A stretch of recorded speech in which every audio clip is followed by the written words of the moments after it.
Fala galera ligada no Meio Armadores, como é que vocês estão? Eu espero que bem, mesmo depois dessa derrota da seleção brasileira, né? Mais uma vez a seleção saiu derrotada num jogo de eliminatórias. É a primeira vez na história que o Brasil é derrotado duas vezes seguidas, né, nas eliminatórias. 3 jogos sem vencer antes da derrota do Uruguai e da derrota para a Colômbia. O Brasil havia empatado com a Venezuela em casa e no próximo jogo tem a Argentina no Maracanã, né? Daqui a pouco a gente fala disso porque vamos com calma, vamos começar do começo. O Brasil foi a Barranquilla jogar contra a seleção colombiana e tomou a virada de 2-1. Saiu na frente, gol de Martinelli, mas depois apareceu a estrela de Luiz Dias, que, enfim, viveu uma semana maluca aí, né? Teve o pai, aliás, umas últimas semanas malucas. Teve o pai sequestrado, foi libertado o pai essa semana, e logo dias depois do pai ser liberto, ele derrota o Brasil praticamente, né? Faz 2 gols, acaba com a seleção brasileira. Uma noite mágica do Luiz Dias. Vamos começar do começo, né? O Brasil foi a campo uma formação fluminense, vamos colocar assim, um 4-4-2 ou um 4-2-4, com Vini e Rodrigo mais centralizados, Martinelli e Rafinha aberto pelas pontas, e o Brasil começou avassalador logo no início do jogo ali, uns 5 minutos de partida. O Brasil abre o placar com o Martinelli, que fez uma tabela ali com o Vini Júnior. Foi um gol bonito, né? O Vini recebe por dentro, traz o passe no Martinelli, o Martinelli devolve no Vini, e aí o Vini devolve no Martinelli, que finaliza para o gol. Bela jogada, bela trama ali brasileira. O Brasil sai na frente e parecia que o jogo, né, as últimas atuações seriam esquecidas, parecia que de repente o Diniz tinha encontrado o time, tudo ia acontecer magicamente, mas não foi bem assim. Depois do gol, a seleção brasileira parou de jogar futebol e viu a Colômbia crescer no jogo. A seleção colombiana começou a criar volume de jogo, começou a ter mais a posse, a ameaçar mais o gol da seleção brasileira.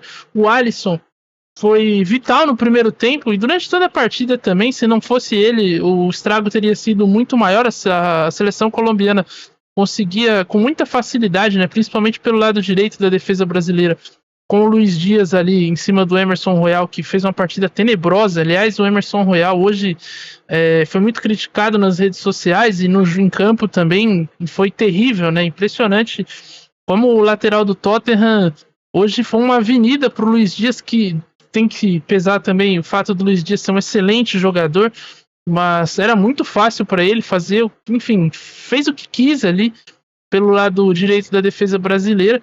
E o Alisson apareceu evitando algumas finalizações do time colombiano, impedindo alguns gols. Foi importante também para evitar algo que poderia ter sido pior. Mas a seleção colombiana ia gostando do jogo, o Brasil não conseguia mais atacar. No primeiro tempo, inclusive, a seleção colombiana termina com 12 finalizações, 5 no gol, e o Brasil só finalizou em direção ao gol, o que foi o gol do Martinelli, né, no início da partida.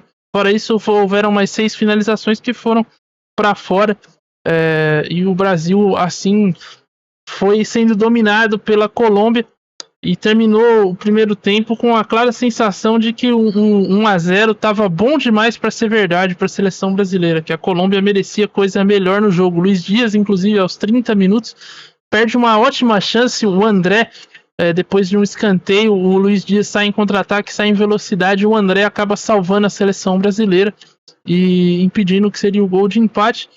E parecia que era questão de tempo para a Colômbia abrir o placar, mas ainda não conseguiu no primeiro tempo, né? Terminou 1-0 para a seleção brasileira. E no segundo tempo, o técnico da Colômbia, que inclusive, um detalhe aqui, o Nestor Lorenzo, né? O técnico que era do Melgar até assumir a seleção. Inclusive, um detalhe curioso sobre ele: eu assisti o jogo e fiquei impressionado como ele tem uma expressão de estar sempre preocupado, né? Ele tem um semblante de preocupação constante. Não sei se era porque o time estava perdendo, eu preciso ver. Depois que o time virou, as imagens não captaram mais o rosto dele, mas enquanto o Brasil estava ganhando, era um semblante de preocupação extremo. O fato é que ele mexe no time, tira o lateral esquerdo, o David Machado e coloca o Christian Borja e o Luiz Sinisterra no lugar do Matheus Uribe, que era o ponta direita da seleção colombiana, né, para atacar ali o lado do Renan Lodge, que também não fez uma grande partida, mas no primeiro tempo ainda conseguia até controlar um pouco a situação e ofensivamente aparecer. A questão é que no segundo tempo aí a coisa desandou completamente. O jogo ficou muito aberto e é uma questão que o jogo do Diniz é isso, né? E acho que é um ponto que às vezes a imprensa, talvez, a mídia, os analistas tem que levar em consideração. Por ele ter esse jogo de sempre buscar o gol, de estar sempre em direção ao ataque, dá a sensação de que o Brasil está sempre jogando bem, porque faz parte da dinâmica do esporte, né? Vence quem faz mais gols, então por ele estar sempre buscando gol, parece que ele está bem no jogo, só que defensivamente é um problema. O time do Brasil, e não só o time do Brasil, os times do Diniz, né? Porque o Fluminense também é um time que toma bastante gols, é uma das, se eu não me engano, estava no G6 entre as 6 piores defesas do campeonato, mas é um time que leva bastante gols. Haja visto a maneira com que foi campeão da Libertadores, né? A maneira que passou pelo Internacional, virando o jogo no Beira-Rio, depois de estar perdendo. Contra o Boca também da final, a Fluminense sai na frente, depois até se retrai, e aí toma o gol, e depois que toma o gol a coisa fica aberta. Foi um cenário que aconteceu hoje no segundo tempo, um lá e cá desenfreado. O Rodrigo, que vinha sendo o principal jogador do Brasil, né, da seleção, fez uma boa partida, é substituído, e parece que é ali que a coisa desanda. O Paulinho entra no lugar dele, minutos depois entra o Richard Rios e o Luiz Dias faz o gol que empata o jogo, e na sequência, minutos depois também faz o segundo com a assistência do Rames Rodrigues e consegue a virada. O Colômbia vence merecidamente, fez um bom jogo, mas o jogo ficou muito aberto. Acho que falta pro Diniz ainda essas questões defensivas. Ele tem uma preocupação maior em relação a montar defesas, montar sistemas defensivos que realmente sejam mais eficientes, porque eu sinto que os zagueiros do Brasil jogam muito expostos, né? E um time como a Colômbia, que tem o Luiz Dias, tem jogadores de velocidade, cara, fazem um inferno na seleção brasileira.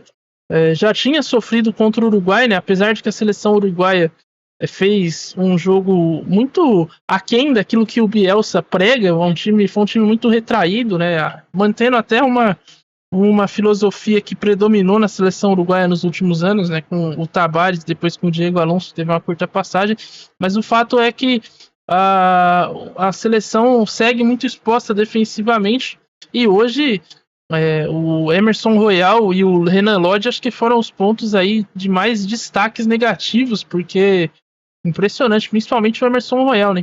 Impressionante a facilidade com que o Luiz Dias deitava e rolava ali, fazia o que queria, e nos gols também ele apareceu muito bem, né? No segundo ele sobe ali, aparece sozinho, cabeceia, e ninguém acompanha. Enfim, o Royal foi driblado com facilidade durante o jogo inteiro, e enfim, uma seleção que vai ter que ligar o alerta aí para esse jogo contra a Argentina, né? Até porque não vai ter o Vini Júnior. Saiu logo com, deixa eu ver aqui certinho, mas saiu no primeiro tempo ainda, aos 27 da primeira etapa, sentiu a coxa ali, me parecia, e entrou o João Pedro no seu lugar. João Pedro, que é do Brighton, mas coitado, né? Pouco pegou na bola.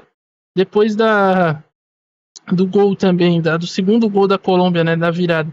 Aí sim ele percebe que a coisa tá desandando, aí ele tira o Renan Lodge, vem com o PP, que tem jogado pela lateral no Porto, né? Na lateral direita, ele põe o PP para tentar buscar o empate. Vem também com o Endrick no lugar do Rafinha e com o Douglas Luiz no lugar do Gabriel Magalhães, né? Tentando fazer ali o que ele faz no Fluminense, passar o André para a zaga e ter mais volume ali no meio-campo.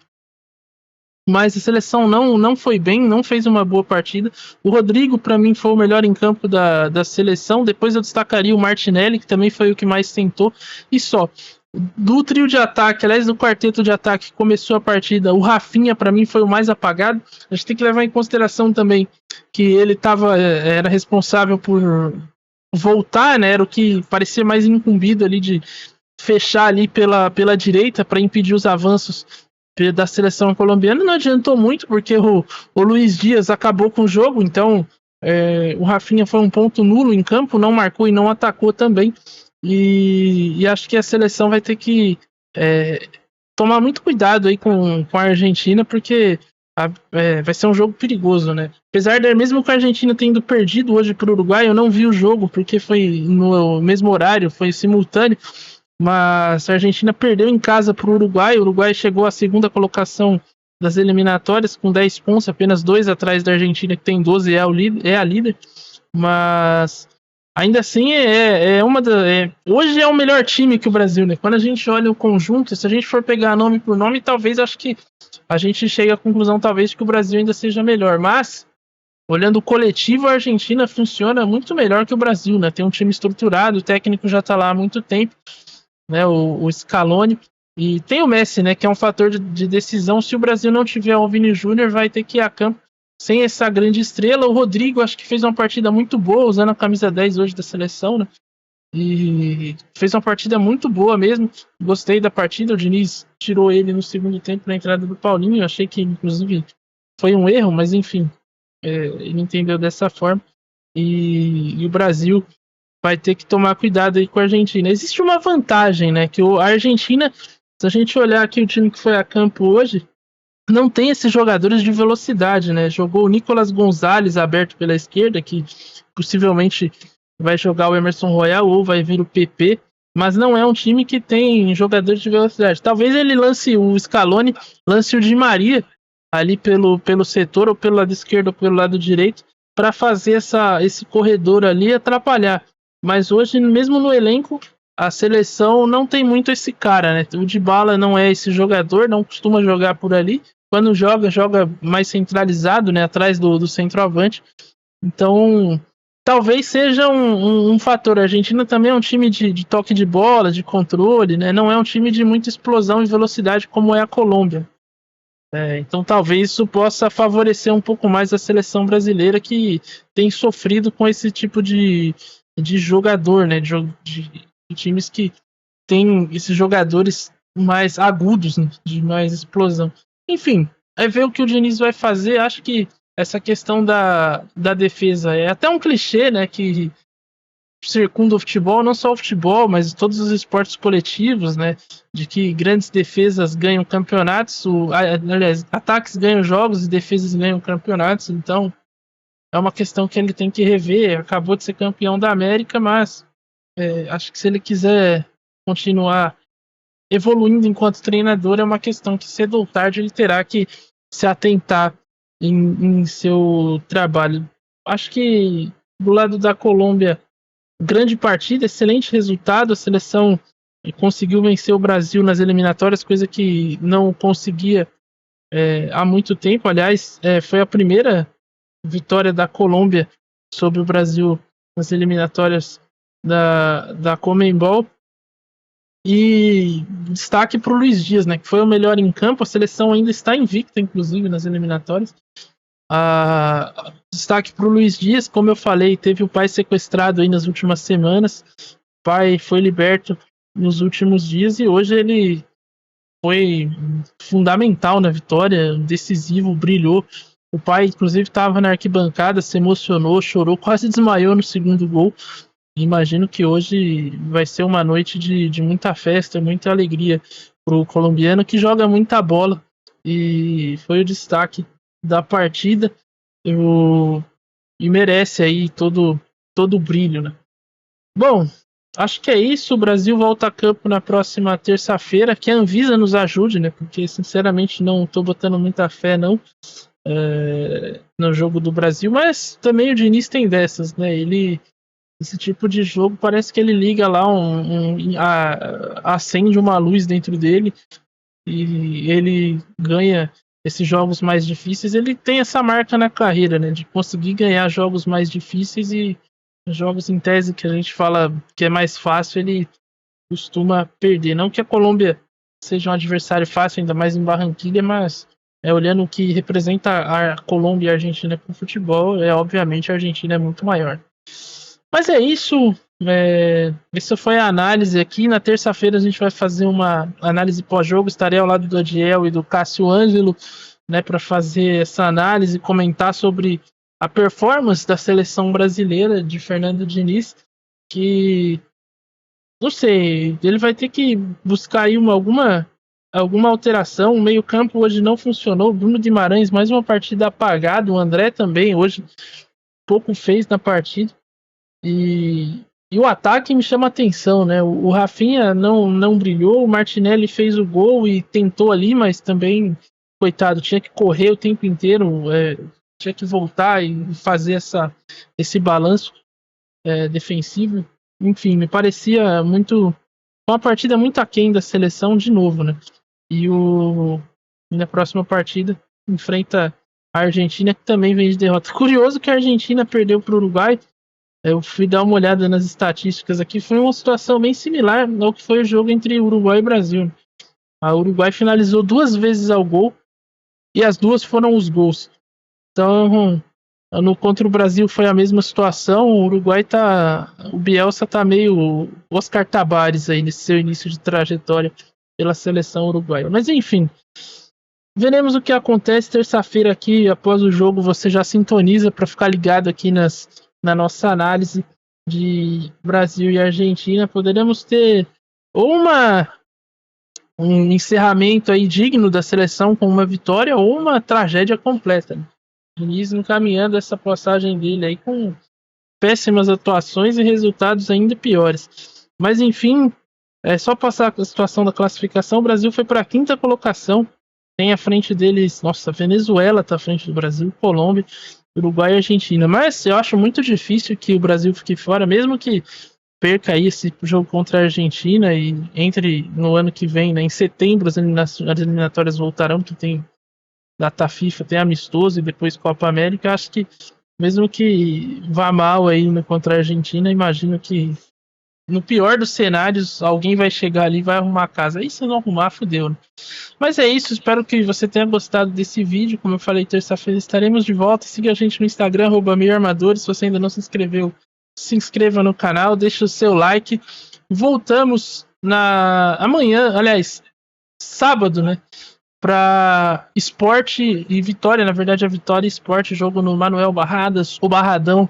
Esporte já com acesso e com o título da Série B o Vitória, perdão, já com acesso e com o título da Série B confirmados, e o Esporte brigando pelo acesso. Um grande jogo aí. É isso, valeu, falou e até mais.